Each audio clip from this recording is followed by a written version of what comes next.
Decommunization in Ukraine started after the collapse of the Soviet Union. It was formalized in April 2015, when the Ukrainian government approved laws that outlawed communist symbols.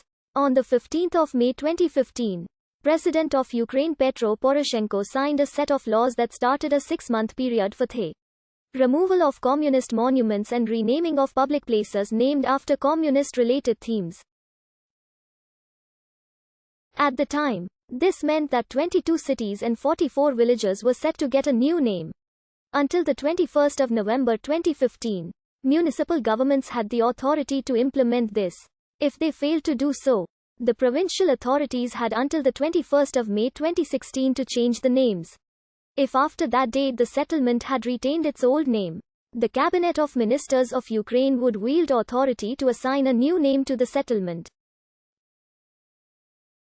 In 2016, 51,493 streets and 987 cities and villages were renamed, and 1,320 Lenin monuments and 1,069 monuments to other communist figures removed. Violation of the law carries a penalty of a potential media ban and prison sentences to 5 years. On the 24th of July 2015, the Ukrainian Interior Ministry stripped the Communist Party of Ukraine, the Communist Party of Ukraine and the Communist Party of Workers and Peasants of their right to participate in elections and stated it was continuing the court actions that started in July 2014 to end the registration of Ukraine's communist parties.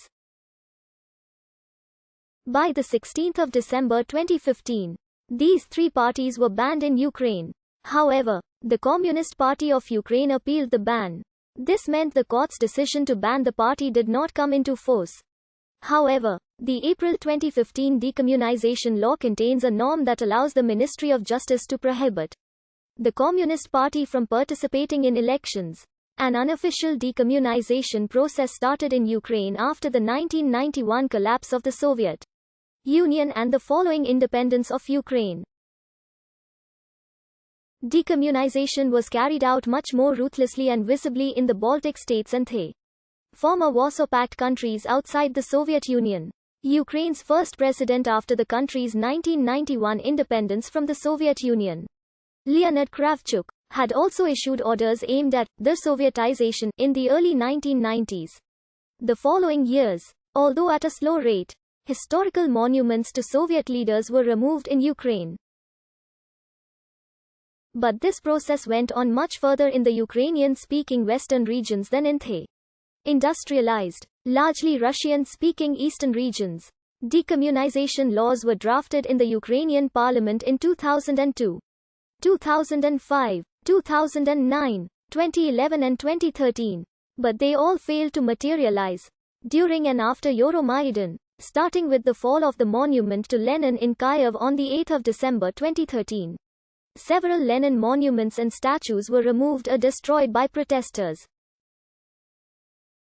In April 2014, a year before the formal nationwide decommunization process in Ukraine, local authorities removed and altered communist symbols and place names, as in Dnipropetrovsk. On the 9th of April 2015, the Ukrainian parliament passed legislation on decommunization. It was submitted by the second Yatsenyuk government, banning the promotion of symbols of communist and National Socialist totalitarian regimes.